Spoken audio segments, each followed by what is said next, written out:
The Actuate Health Access Faucet, a transformative initiative dedicated to empowering individuals through the principles of sustainable One Health. This program recognizes the deep interconnectedness of animal, environmental, and human health, affirming that a holistic approach is key to well-being. Our program is designed to equip individuals with essential health knowledge, enabling them to become custodians of their own well-being. Through our hybrid Learn-to-Earn sessions, conducted both virtually via Google Meet and at physical locations, we engage participants from diverse backgrounds. These weekly sessions serve as dynamic platforms for learning, discussion, and collaboration. We focus on the co-creation of knowledge through the Learn One, Do One, Teach One approach. This method ensures that each participant not only learns valuable health information, but also applies it and teaches it to others, fostering a ripple effect of empowerment and education. By participating in the Actuate Health Access Program, individuals gain the tools and knowledge needed to improve their health and the health of their communities. Our goal is to create a network of informed and proactive health custodians who can address health challenges in a sustainable and impactful way. Join us in this journey towards better health for all. Together, we can make a difference. Welcome to the Actuate Health Access Faucet, a transformative initiative dedicated to empowering individuals through the principles of sustainable One Health. This program recognizes the deep interconnectedness of animal, environmental, and human health, affirming that a holistic approach is key to well-being. Our program is designed to equip individuals with essential health knowledge, enabling them to become custodians of their own well-being. Through our hybrid Learn-to-Earn sessions, conducted both virtually via Google Meet and at physical locations, we engage participants from diverse backgrounds. These weekly sessions serve as dynamic platforms for learning, discussion, and collaboration. We focus on the co-creation of knowledge through the Learn One, Do One, Teach One approach. This method ensures that each participant not only learns valuable health information, but also applies it and teaches it to others, fostering a ripple effect of empowerment and education. By participating in the Actuate Health Access Program, individuals gain the tools and knowledge needed to improve their health and the health of their communities. Our goal is to create a network of informed and proactive health custodians who can address health challenges in a sustainable and impactful way. Join us in this journey towards better health for all. Together, we can make a difference. Welcome to the Actuate Health Access Faucet, a transformative initiative dedicated to empowering individuals through the principles of sustainable One Health. This program recognizes the deep interconnectedness of animal, environmental, and human health, affirming that a holistic approach is key to well-being. Our program is designed to equip individuals with essential health knowledge, enabling them to become custodians of their own well-being. Through our hybrid Learn-to-Earn sessions, conducted both virtually via Google Meet and at physical locations, we engage participants from diverse backgrounds. These weekly sessions serve as dynamic platforms for learning, discussion, and collaboration. We focus on the co-creation of knowledge through the Learn One, Do One, Teach One approach. This method ensures that each participant not only learns valuable health information, but also applies it and teaches it to others, fostering a ripple effect of empowerment and education. By participating in the Actuate Health Access Program, individuals gain the tools and knowledge needed to improve their health and the health of their communities. Our goal is to create a network of informed and proactive health custodians who can address health challenges in a sustainable and impactful way. Join us in this journey towards better health for all. Together, we can make a difference. Welcome to the Actuate Health Access Faucet, a transformative initiative dedicated to empowering individuals through the principles of sustainable One Health. This program recognizes the deep interconnectedness of animal, environmental, and human health, affirming that a holistic approach is key to well-being. Our program is designed to equip individuals with essential health knowledge, enabling them to become custodians of their own well-being. Through our hybrid Learn-to-Earn sessions, conducted both virtually via Google Meet and at physical locations, we engage participants from diverse backgrounds. These weekly sessions serve as dynamic platforms for learning, discussion, and collaboration. We focus on the co-creation of knowledge through the Learn One, Do One, Teach One approach. This method ensures that each participant not only learns valuable health information, but also applies it and teaches it to others, fostering a ripple effect of empowerment and education. By participating in the Actuate Health Access Program, individuals gain the tools and knowledge needed to improve their health and the health of their communities. Our goal is to create a network of informed and proactive health custodians who can address health challenges in a sustainable and impactful way. Join us in this journey towards better health for all. Together, we can make a difference. Welcome to the Actuate Health Access Faucet, a transformative initiative dedicated to empowering individuals through the principles of sustainable One Health. This program recognizes the deep interconnectedness of animal, environmental, and human health, affirming that a holistic approach is key to well-being. Our program is designed to equip individuals with essential health knowledge, enabling them to become custodians of their own well-being. Through our hybrid Learn-to-Earn sessions, conducted both virtually via Google Meet and at physical locations, we engage participants from diverse backgrounds. These weekly sessions serve as dynamic platforms for learning, discussion, and collaboration. We focus on the co-creation of knowledge through the Learn One, Do One, Teach One approach. This method ensures that each participant not only learns valuable health information, but also applies it and teaches it to others, fostering a ripple effect of empowerment and education. By participating in the Actuate Health Access Program, individuals gain the tools and knowledge needed to improve their health and the health of their communities. Our goal is to create a network of informed and proactive health custodians who can address health challenges in a sustainable and impactful way. Join us in this journey towards better health for all. Together, we can make a difference. Welcome to the Actuate Health Access Faucet, a transformative initiative dedicated to empowering individuals through the principles of sustainable One Health. This program recognizes the deep interconnectedness of animal, environmental, and human health, affirming that a holistic approach is key to well-being. Our program is designed to equip individuals with essential health knowledge, enabling them to become custodians of their own well-being. Through our hybrid Learn-to-Earn sessions, conducted both virtually via Google Meet and at physical locations, we engage participants from diverse backgrounds. These creation of knowledge through the Learn One, Do One, Teach One approach. This method ensures that each participant not only learns valuable health information, but also applies it and teaches it to others, fostering a ripple effect of empowerment and education. By participating in the Actuate Health Access Program, individuals gain the tools and knowledge needed to improve their health and the health of their communities. Our goal is to create a network of informed and proactive health custodians who can address health challenges in a sustainable and impactful way. Join us in this journey towards better health for all. Together, we can make a difference.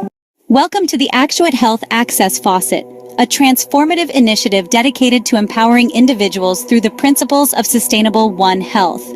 This program recognizes the deep interconnectedness of animal, environmental, and human health, affirming that a holistic approach is key to well-being. Our program is designed to equip individuals with essential health knowledge, enabling them to become custodians of their own well-being. Through our hybrid Learn-to-Earn sessions, conducted both virtually via Google Meet and at physical locations, we engage participants from diverse backgrounds. These weekly sessions serve as dynamic platforms for learning, discussion, and collaboration.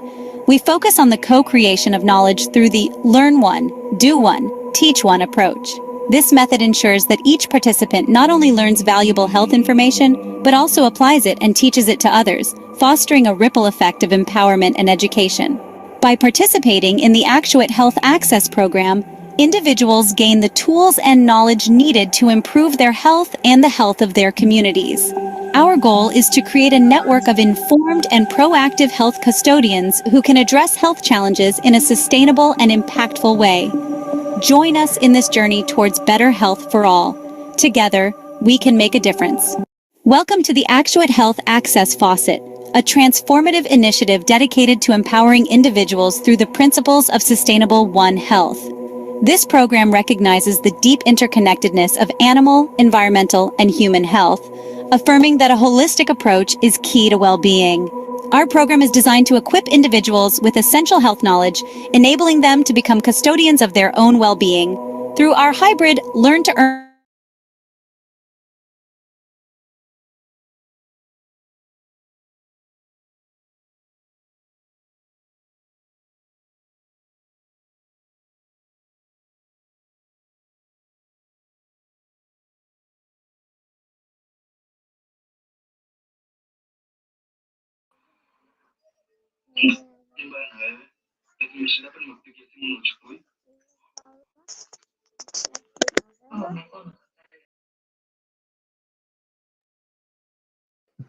Hello, let's start.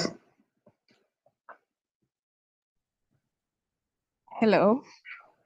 Frida, confirm whether you can hear me, please. Yeah, I can hear you. Good evening, everyone, and welcome to our today's session. Over the last classes, we've been tackling the applications of quadratic funding in different disciplines of healthcare, because we have realized that the challenges faced in health access, it is due to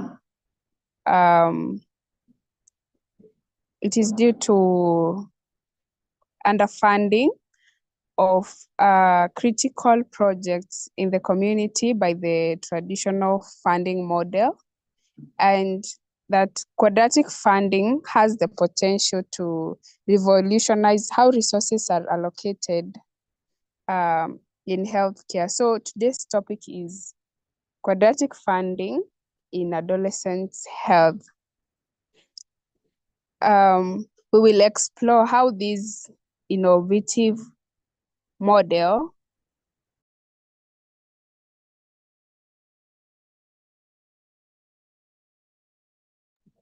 we will explore how this innovative modern model can be used to address the diverse and critical health needs of adolescents. So before we start our today's session, allow me to take you through the meeting agenda. We will start by the topic presentation by our first speaker, who is Alan Owino. Thereafter, we will have privilege to hear from our CEO, Dr. Macharia Warwingi, who will give additional remarks about the topic. And then after that, we will have an interactive session. You can ask questions through the chat box, or you can raise the hand to speak. Then we will have summit, the pre-Boston Nairobi Summit announcement from Augustine Narokwe, and then we will conclude the meeting. So I encourage active participation. Let's be keen. As I always say, let's be curious and hungry for knowledge. Let's brainstorm, and raise our views and any questions. So allow me to welcome our topic master, Alan. Alan, can you hear me?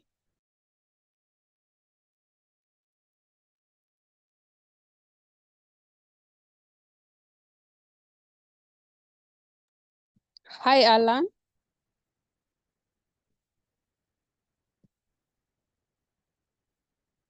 Alan, you can unmute, please. Hello, can you hear me? Yes, we can hear you. Go ahead. Okay. Is it good evening? I'm called Alan Owino. So today I will be taking you through quadratic funding for adolescent health. So all through, we've been interacting with this word quadratic funding. So today I'll dig deep on how quadratic funding has been applied in adolescent health, and what are some of the importances of quadratic funding to adolescents or towards adolescents' health. So first of all, we need to know what is adolescence before diving deeper into quadratic funding for adolescent health. Let's know what is adolescence. So from my understanding, adolescence is a transitional stage of physical and psychological development that generally occurs during the period of puberty to legal adulthood. So it's generally considered to last from around 12 to the late teens or 20s. So it usually marks a crucial transition from childhood to adulthood, both physically and psychologically. So adolescence is usually characterized by the following characteristic. One, we have the physical change. So adolescence is marked by significant physical growth and sexual maturation, including the development of secondary sex characteristics. Second characteristics of adolescence is the cognitive development. So this is where an adolescent undergo changes in their thinking abilities, becoming more abstract, idealistic, and logical. The third one is emotional social changes. So here an adolescent experiences increased emotional intensity and heightened self-consciousness.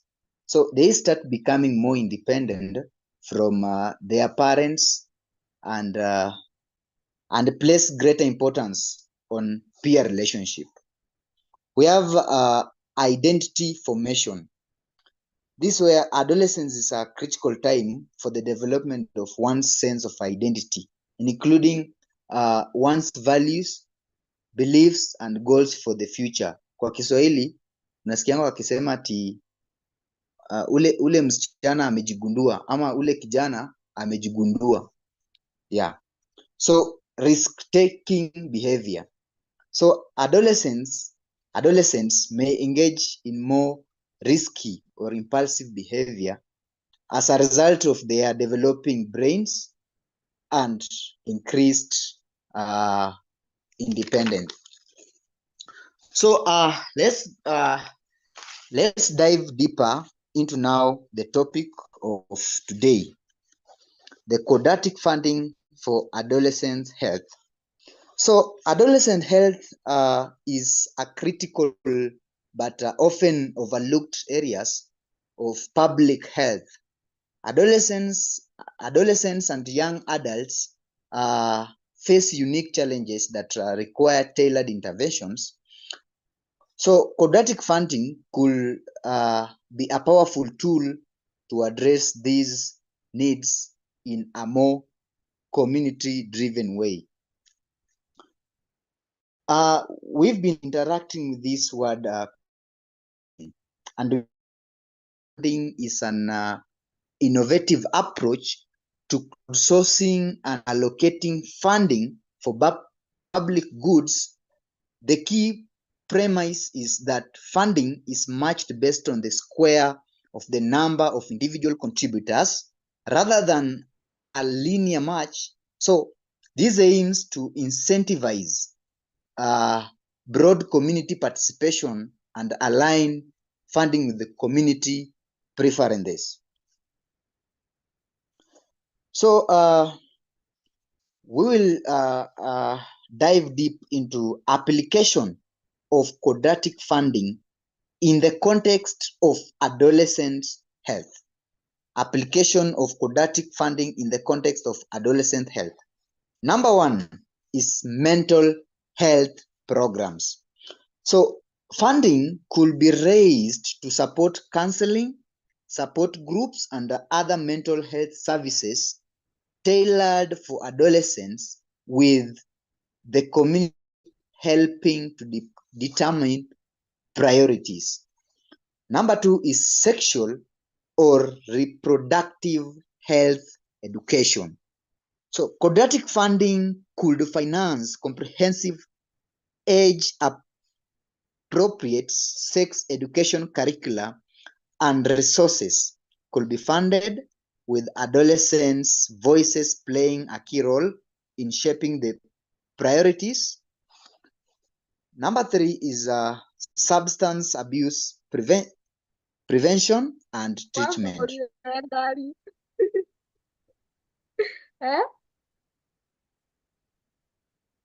What? Huh? Get it. Listen to that and get it by your man. Get it by passport. Who is talking, please? Can you hear me? Hello. Yes, you can go ahead.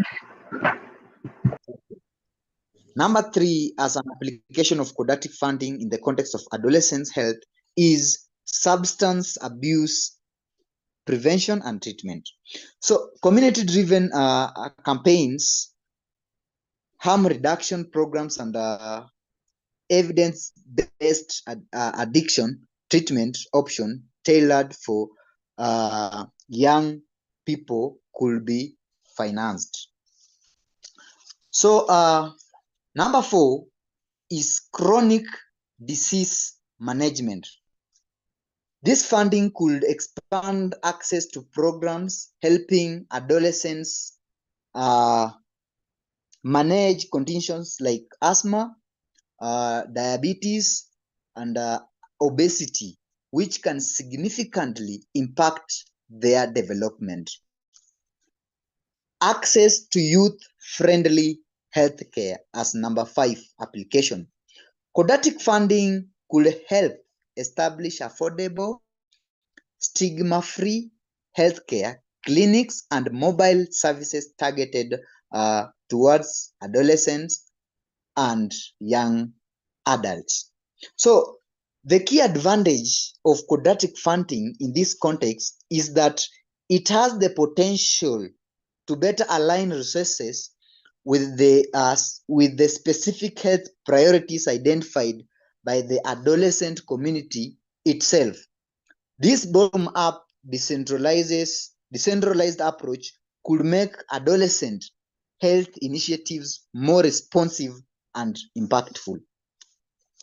So let's look at importance of quadratic funding for adolescent health. Number 1, amplifies youth voice and engagement.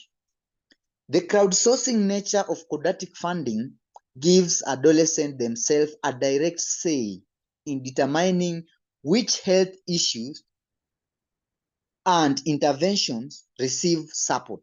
So this increases youth agency and ensures initiatives are tailored to their self-identified needs. Number 2, promotes community-driven solutions.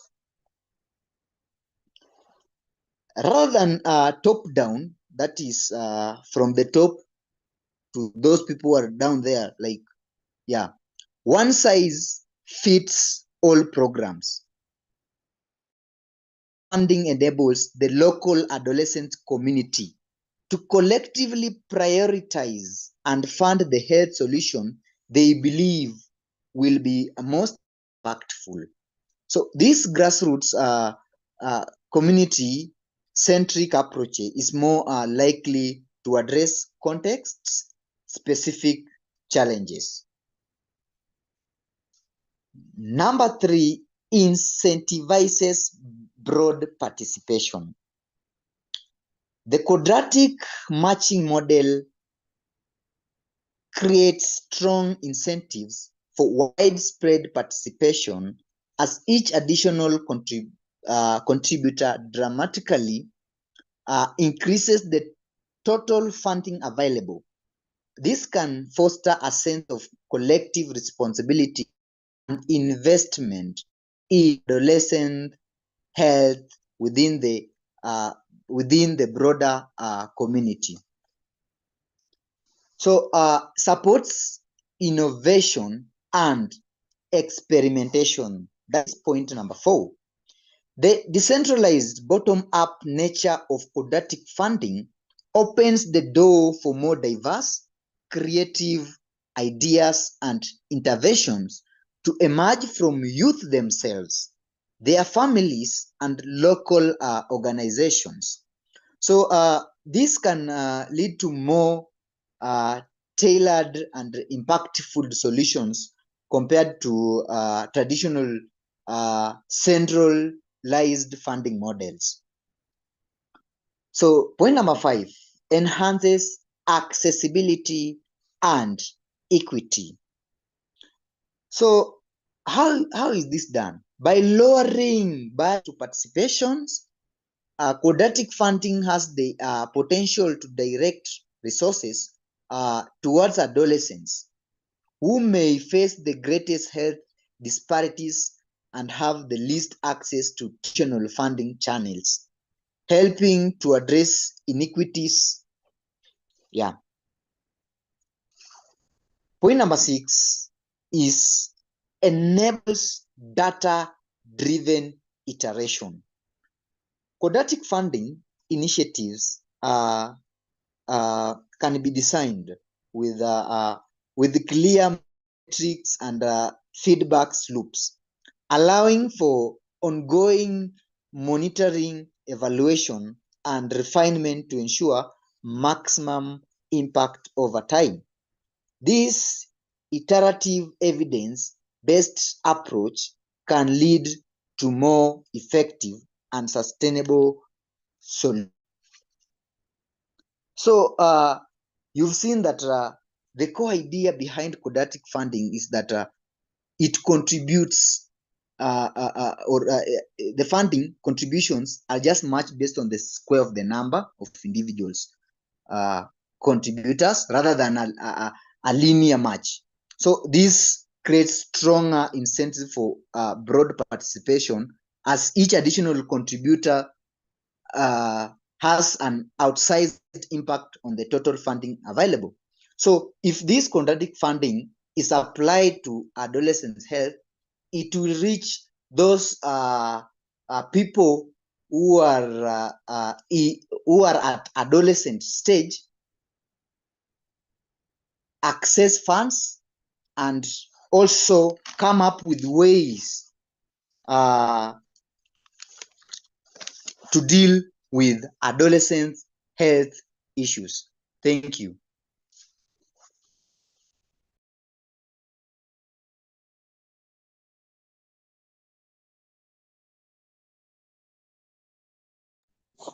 Thank you. Thank you, Alan, for that educative presentation. It's a wonderful one. Yeah, quadratic funding is the way to go. So I will welcome Daktari to give further remarks to highlight about how now we will use blockchain to implement this quadratic funding. Daktari, welcome.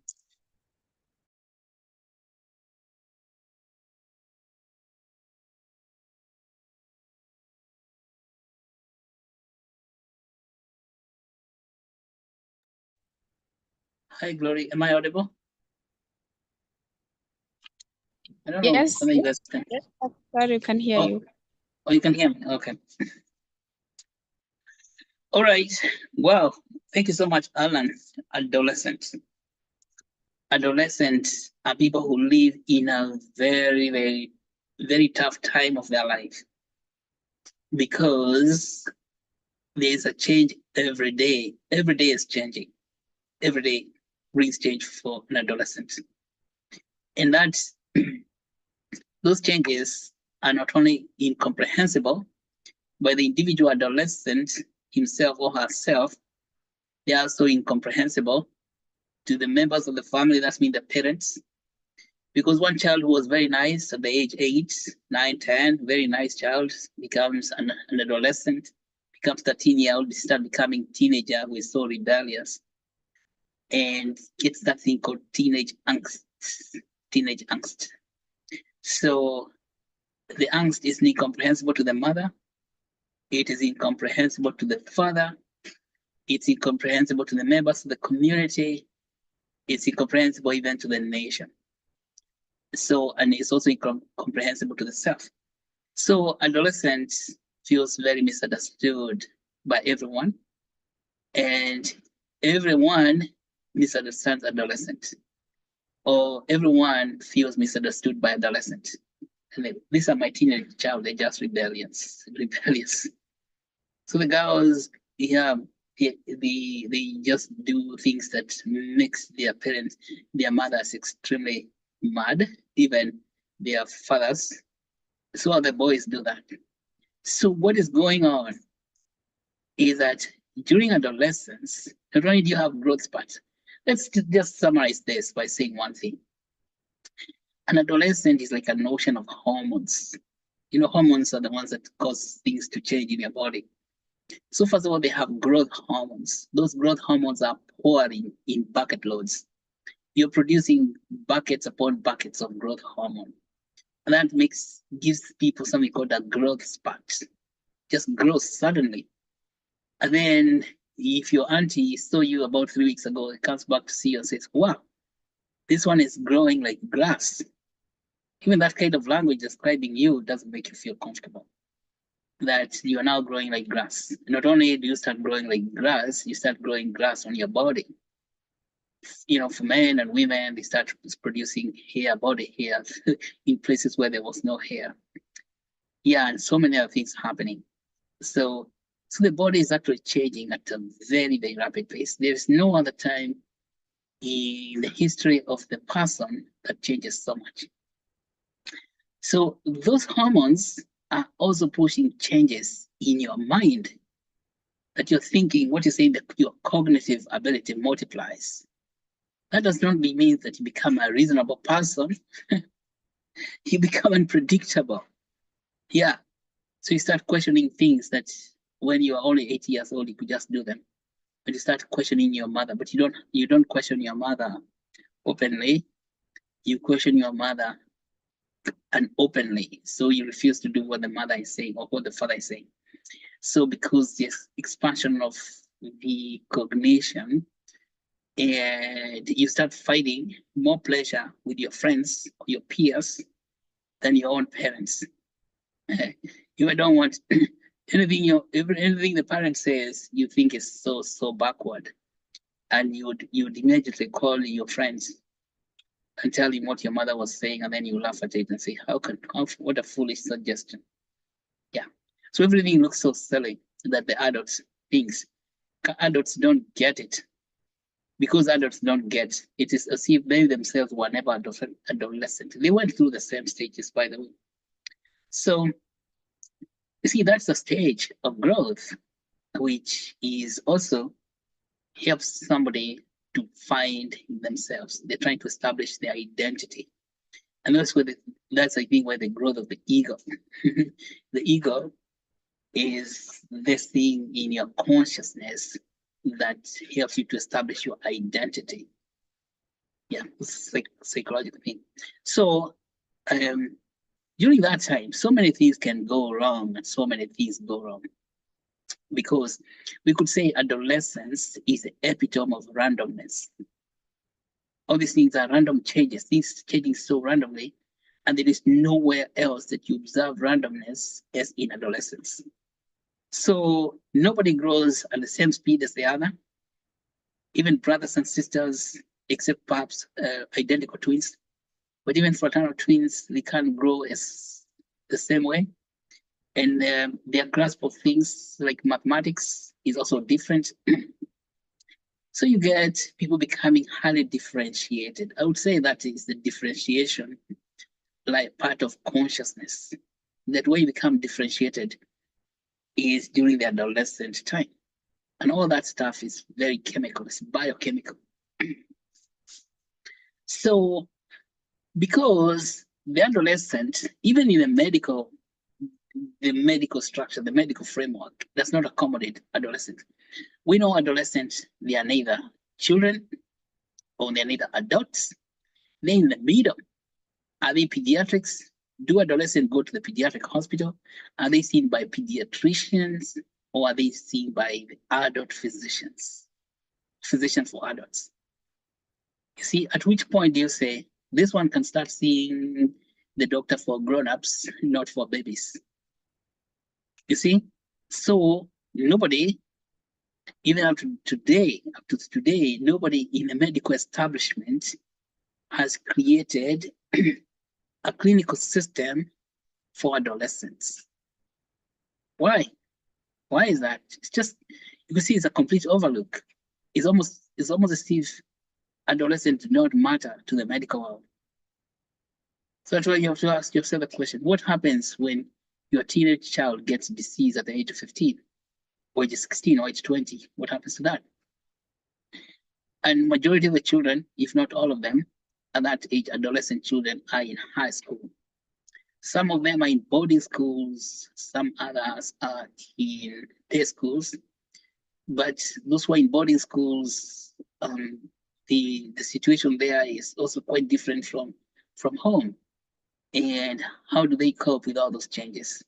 So, because that place, it's the time of adolescence, like a forest on fire.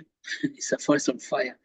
And that's why you see that many adolescents in high schools in Kenya can even set their own schools on fire. But even then, even when they set their schools on fire, they don't burn people. Let's say adolescents are different from adults. For example, the adults when they are revolting, say like the police, when there's maandamano, they can shoot live people with live bullets to kill them. But adolescents, if they want to set the school on fire, they're going to tell everybody else to come out of the building they want to set on fire. So they have this thing which is which is being loyal to one another. They are very loyal to each other. So that they want to burn the building because it was built by the adults, but they're not going to burn each other. You see that? So why are they doing that? That's part of the adolescent angst, that they believe that the adults should be doing something for them, but they don't understand. So to make them understand, they will even set the whole building on fire. Okay? So that's what we are saying. They can end up, that teenage angst can lead to destructive behaviors, which, if now it is not managed, can now spill over into an adult who is unproductive, who is unfit, who doesn't fit in the community. Because of all those changes, and the adolescent if it doesn't cope, because these changes are so random and it's very difficult to make sense of them. The personal changes, physical changes, the taking. So if somebody doesn't manage, if they're not managed well, because they're very random, if there's no channel to manage all those things, to align them, to keep them on the path of the straight and the narrow, a lot of adolescents get lost at that point, never ever to be found. That is when people get lost forever and ever and ever. Meaning that their career path is distorted, because if you lose your career path at that point, it's very difficult to recover. You cannot come back to it in your late 20s or 30s. That's why it's a transition period that takes people from children into adulthood. Yeah. So in some places, when the adolescents that are late teens, they are known as young adults. And when they are in early teens, I think they are called, I don't know what they call them, young adults or what, they're not children anymore. Yeah. So let's call them young adults from age 13 all the way to 19. We call them young adults because they are trying to enter into adulthood. They're trying to enter. It's not that they are not going to become adults. They're going to grow physically, but that physical growth could not be complemented or could not be happening together with the spiritual growth and also cognitive growth.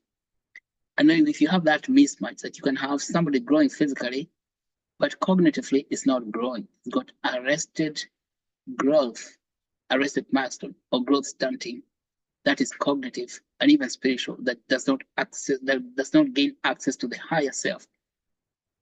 So that person can remain in adolescent state. If he doesn't grow to the next step, can stay that way forever and ever and ever until he's age 50, 80, still behaving like an adolescent. And you can see that in a community where you have adults behaving like they are only 13-year-olds. They bring their teenage accent and their teenage angst when they're supposed to be making adult level decisions. Okay, so how do you overcome that? It has to be a managed process. It cannot be a process that's taken out there for granted. For example, if you want your vehicles to drive safely between Nairobi and Thika, what do? You build up Thika superhighway, and you put lanes, 6 lanes, so that all lanes are traveling in the same direction, and people have to maintain. You have to maintain on the same lane when you're driving. If there is no highway, people can be driving through the bushes, coffee bushes, housing estates to get to Thika. But in order to avoid that, you build a highway. So a highway is a channel that gets you from one destination to the next. So for the transition period between the age of 13 and 19 to go into adulthood, you need a highway, a channel for managing that adolescent teenage angst. Teenage angst is like traffic, but traffic is random. For example, if you go to Thika superhighway, all the cars are not going to be the same. You're going to find a Toyota Vitz, a bus, a matatu, you're going to find a lorry. All these things appear there randomly. So the vehicles on Thika superhighway appear there randomly. And they don't tell you which time they're going to show up. You don't say this is the time for matatus only, and this is the time for Toyota Land Cruisers, this is the time for Toyota Vitz. So it is not, you say, regimented. So the appearance of vehicles on Thika superhighway, the traffic itself is random. But what is not random is the Thika superhighway itself is a channel. Now, what causes a Thika superhighway to happen? What makes a superhighway? It's called investment. It has to be capital investment. You have to raise the money. You put down the master plan for the highway road master plan. You get your highway engineers, you pay them, and then they design for you a superhighway that's able to accommodate random entrance of vehicles into that highway, which is going to reduce the amount of accidents, or you want to eradicate accidents. If you have to put bumps, you put bumps. Yeah, you have to put over walkways, you put over walkways. And that's what it is about. It needs fundraising. Okay, so Thika superhighway, you could say, is a highway for public good. Public good because it's going to admit lots of vehicles coming there randomly and even at random intervals. Random vehicles coming at random intervals. So this is a stable channel. Thika superhighway is a stable channel that is going to admit unstable events like vehicles who are happening there randomly. So similarly, we cannot leave adolescents to transition between the age 13 to 20 in the world, just like we do not leave vehicles to be going to Thika without a highway.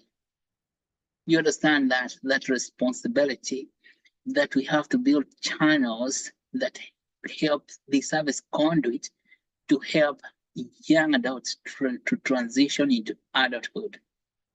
Okay, that is really not understood, even in the medical world. We have not understood it. And it is totally necessary, because when we don't understand it, the young adults, because they are driving themselves through the traffic of life without direction, without a map, there's no highway, there's no channel, they are driving on their own, they are like to get lost thoroughly. Some of them will end up in alcoholism, drinking beer, because they think that drinking beer is cool. Some of them will be smoking pots, because they will be encouraged by Mr. Joho himself. He is the king of pot smoking and other drugs, miadarati like those. So there are going to be a lot of people leading them into temptation. Those temptations, and of course, that transition period is the period of temptation. Because the adolescent themselves cannot understand what's going on in their own physical body, not even in their own expanding consciousness, not even in their own spiritual self. They have not found it. So we can fall into temptation, and they do fall into temptation very easily. And these are the three temptations. You already know them. Temptations of the devil. The devil himself was trying to tempt Jesus Christ, telling him, listen, Jesus, because you're the Son of God, why don't you turn those stones into bread and stop getting hungry? That time, the man had been fasting for 40 days. If he was an adolescent, he would have said, oh yeah, I forgot about that. I was Son of God. I could just turn all the stones into what? Into cake. And maybe some of them he turns into nyama choma, then he will be eating. What did he say? Man does not live on bread alone. But an adolescent does not have the consciousness to say that. An adolescent is tempted with something like madawa miadarati, he's just going to smoke it or sniff it, because he thinks man lives on that thing alone. Then the second temptation comes and says, if you climb, because you're Son of God, and you climb on top of this pyre, the pyre of the temple, and jump down, the angel of the Lord, because it's your Father, all the angels are going to come and lie down themselves, and then they reach out for you. You will not break even, you won't even break a foot. You won't hit the tarmac on the ground. So adolescent takes such risks, like jumping, taking risks. That means doing risky stuff, very risky stuff in their own life that can cause them physical injury, which is why you see a lot of physical things. And particularly to make a point to themselves or to make a point to their parents. What are they trying to prove? They're not even trying to prove anything. They're trying to fight themselves. But they don't have that power of the Son of God himself, who told the tempter that, listen, you never mention the name the Lord your God. You don't tempt your father. You don't tempt God. Yeah. So, and then that is the second temptation. An adolescent are fully 100% susceptible to the second temptation. Okay. But what would prevent one from getting to those two temptations? It is a managed system, which like having a conduit, a pathway, like a super highway for the adolescent to lead them into the path, the straight and the narrow, to lead them all the way to the other side. Let's go to the third temptation. That temptation, they are tempted that if you kneel down and worship me, then I'll give you all these kingdoms because they're mine. And that is when an adolescent will be worshiping stuff, even leave home. There's so many adolescents who actually leave their own mother's home because they are worshiping something outside of their home. And they believe in that whole story. And if an adolescent leaves home, runs away from home, run away, or a young lady can run away to go and live in another town, or maybe run away with a man, or run away by herself, or even young men running away from their own homes. That's all the thing about adolescent angst. So that's the third temptation. You know the story of the prodigal son. When he ran away from his old father's house, and he told his father, listen, give me all my inheritance. I want to go and make my life on my own. And then what happened to him? Years later, he was living in the pig house, eating pig food. He had to come back. You see, that man had insight. Let's say maybe he had revelation, the prodigal son. So he came back home. And when he came back home, the father slaughtered for him the fat calf. However, you have to be careful with that story. A lot of adolescents, when they leave home and go away, they will not come back home. And maybe even if they come back home, they may not find their father very happy to give them the fat calf. And eventually they lose everything because what they thought they were going to get wherever they went, they did not find it. they ended up living where? In a slave house, or in the pig house, or in the dog house, eating dog food or pig food. And then when they try to come back, they're maybe so ashamed they can't come back, and then they are lost forever and ever and ever. That's why I said the adolescent stage is extremely tricky, treacherous field. It's like walking on landmines. So be careful. Let's be careful about adolescent. But we can make all that go away by raising funds to build a super highway for the adolescents. Now, we call it adolescent health. It's not that they are unhealthy, they are not sick. So they're not sick people. What's going with them is something called random development. It is so intensive random development needs to be managed like traffic on the super highway. Okay, even speed control, speed governors, so that maybe there's policeman watching that you don't go at the speed of 200 kilometers an hour, and it's only supposed to be 70 kilometers. And when you slow down to 50, you drive at 50. So adolescents then need to be managed that way, to be taught. How do you raise that money? Quadratic funding is the most elegant way for raising funds for adolescent programs. And you see, these are programs now that will be available everywhere in every county so that they're locally available. Today, the only solution we have for adolescents or youth management is through faith-based organizations, maybe through the church, the church choir, or maybe the church group, the youth group, or or the Muslim, the mosque.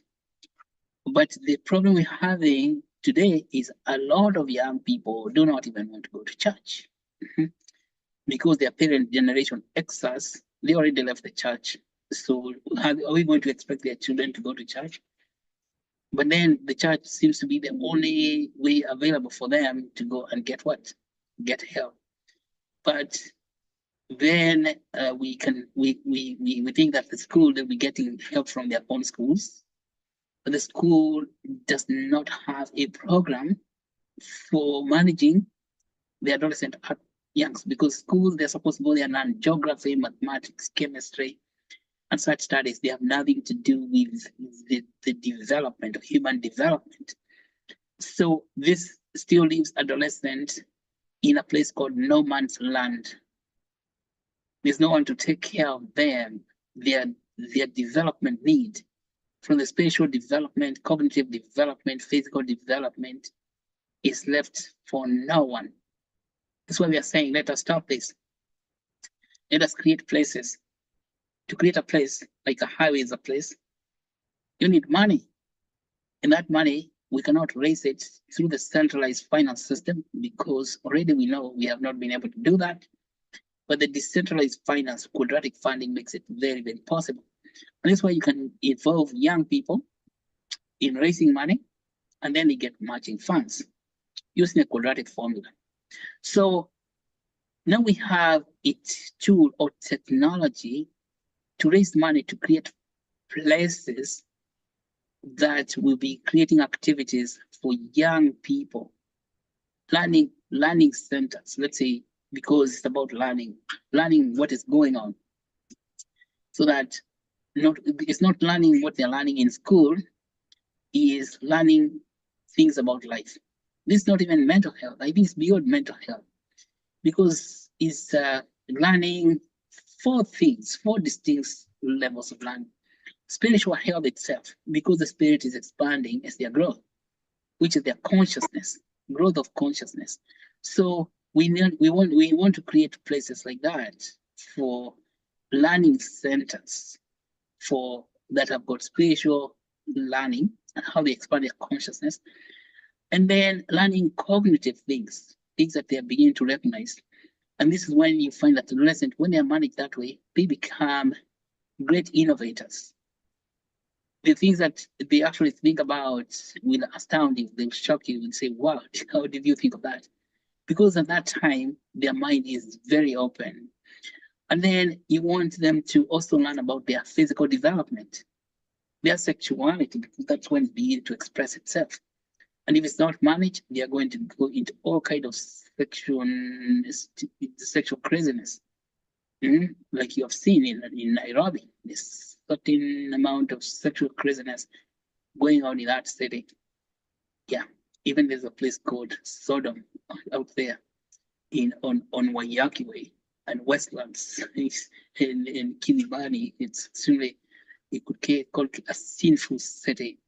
Yeah, and then you want to let them to learn about their physical development, because that is when the adolescent becomes so aware about their own physical selves, and they feel inadequate, whether they are tall or short. They still nobody feels adequate as an adolescent. So it's important to have that kind of learning so they can know it's okay to be whatever you are, even their own complexion. So adolescents, so many of them want to change the way they look. Yeah, looks are so important to this adolescent. They cannot even listen to their mother about trying to change their looks. So some adolescents use dangerous chemicals to try and alter their looks.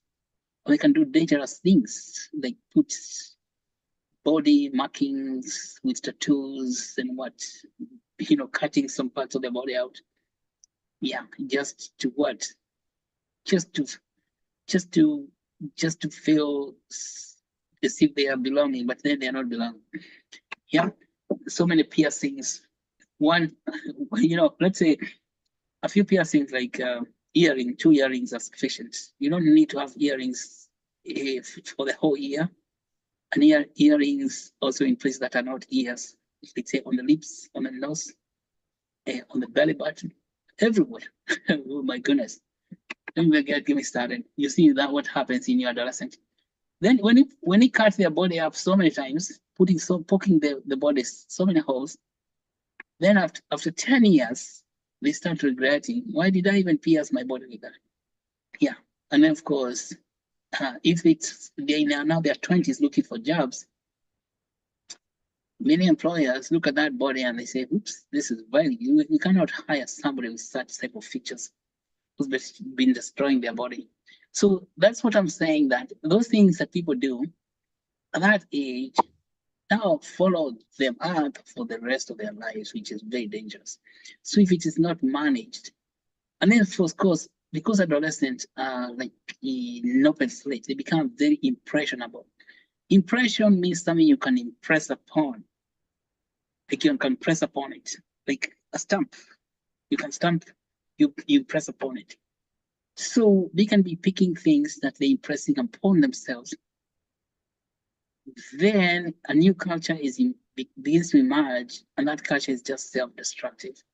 So this is why I'm saying adolescent is a very dangerous age, that if it's not managed, it's like having a road that is not properly constructed, and then you have all vehicles going there, and you can expect all kinds of accidents. So quadratic funding, best mechanism, because first of all, the parents themselves would participate in contributing the funding. And then for those parents who, say for example, we want to create a youth center in a town like Kakamega, let's say, town like Kakamega, we can choose that. We create a youth center in Kakamega, and we say, this youth center is going to cost us 1 million shillings. This will be about $10,000. It's going to need a physical building and then some equipment. And then you ask the parents to contribute maybe 1,000 shillings each. And then that 1,000 shillings can be matched with what? With money from a pool funds, the matching pool. And then they can raise the money, $10,000. If eventually you discover that such things are not very, very difficult to finance. What becomes difficult to finance is maintenance. First of all, because you have to build a curriculum. We have to build a curriculum to teach people, and then that curriculum has to be well developed so that the youth, the young people, the young adults have got daily training about life issues. It's about, I think you call it a school of life. Mhm. Okay, but we know that by this time next year we should be having such centers already running in multiple parts of the country. Yeah.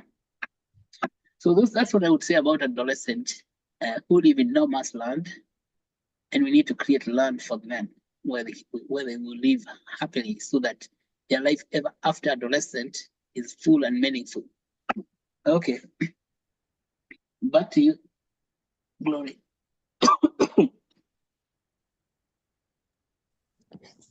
Thank you, Daktari, for those comprehensive remarks. Yeah, I hope now everyone get it. Everyone has understood why the quadratic funding now.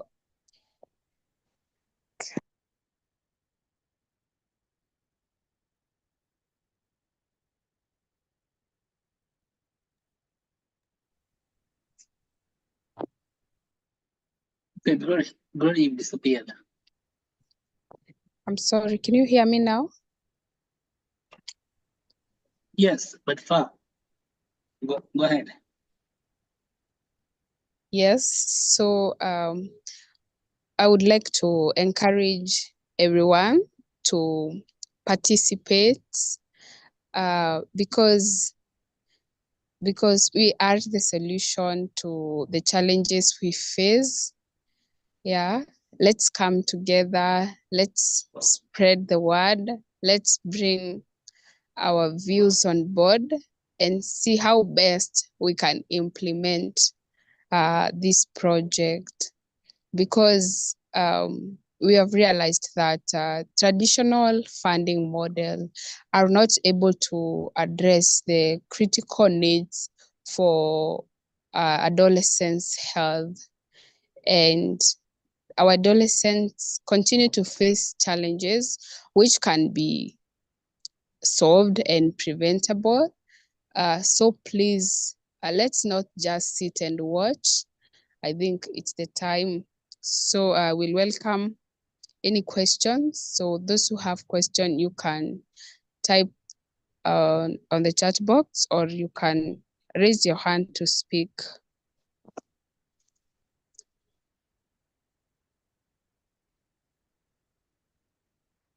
So Sujit is asking, how are we going to raise funds? Daktari? How are we going to raise funds? Raise funds in quadratic funding, because we have talked about this many times, is quite easy. And it's the following, is that we have Actuate token. Actuate token will be converted into Kenya shillings.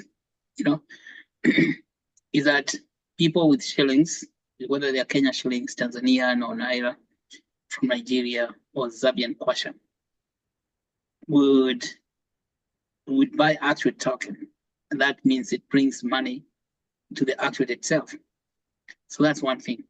So the fundraising in quadratic funds, first, for example, if you are going to create a center because you say that you need a place,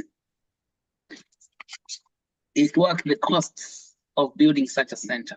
How much money would it cost to make such a center? And such a center may cost about 1 million to, say, maximum maybe 5 million shillings. Okay, that's about 5 million, which is that's a very expensive center already. And that center you want to have, because what equipment do you want to put there? You want to have maybe some computers for the young people to come and learn how to go online and do things online. And so then other things, online is that way they can interact with other people. And then the center itself should have a place for sports, for those people who want to play sports, any kind of sports that you can create. So supposing now you know that amount of money is going to be needed, and then for running it for the next 5 years. So if you're going to get 1 million, it's going to cost you about 200,000 shillings to run it for 1 year, for employing teachers and all that to come and work, help the young people. So that's operation costs. So you could say the eventual amount of money that you need to raise is 2 million.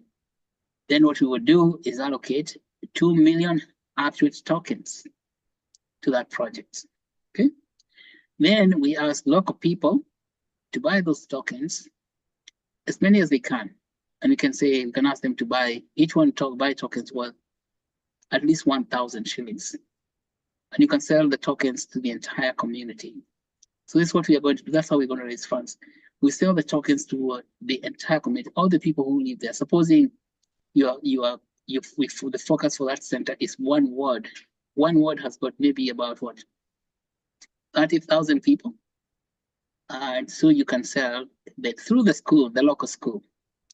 And we tell the teachers and the parents and the students to spread the word in the school community to buy those tokens so we can build a center. And at that time we have already created matching funds, and we tell them, depending on the number of people who are going to join that and contributing so much fund, then they are going to receive equivalents of the square root of that amount of money raised squared. That is how funding in quadratic funding is done. So basically, it means that the funding that they're going to receive is going to come from external funds, from external source. That external source could be people that we have sold token to. When you start now doing fundraising, selling tokens to the world, to the people in the general population in the world, and we use that money also to match the funds that is raised by local people. I hope that answered the question. So you can see it is helping local people understand how to own the tokens themselves, because when they are buying those tokens of 1,000 shillings, they get tokens, they receive tokens in return. But on the other hand, we are already selling tokens to the broader community in the world who will now be matching that fund. And you can imagine if you have the funding being matched, like getting 1 million shillings is a drop in the bucket, is a quick affair when we are now fundraising from the entire world population. Does that make sense? But this thing, we cannot start doing it until people have understood what's happening. Because little knowledge, as you know, is supremely dangerous. That's why it's important for people to come to this lesson, so that by the time we're coming to December, the summit itself, now we can declench, we can start the quadratic funding proper in practical sense.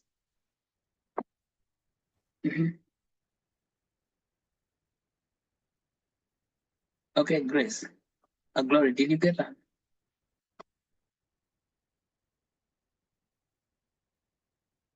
I don't know if you guys heard me. Grace, Glory, can you hear me? Holy cow.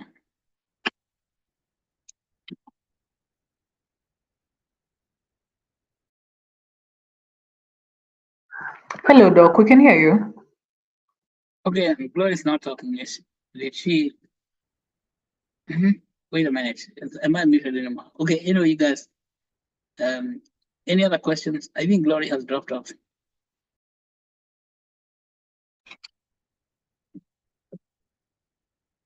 Okay.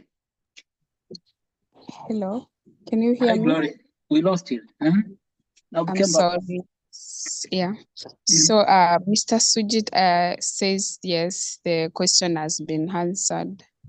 So anyone else with a question or any other concern? You can give your views, what you think about the topic. Yeah, he asked an interesting question, so don't shy away from asking questions. Yeah.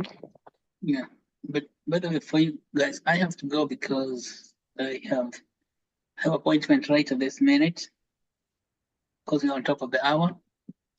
So somebody tell me that I need to get into appointments. Okay. So I'll be leaving the meeting. Okay, Dr.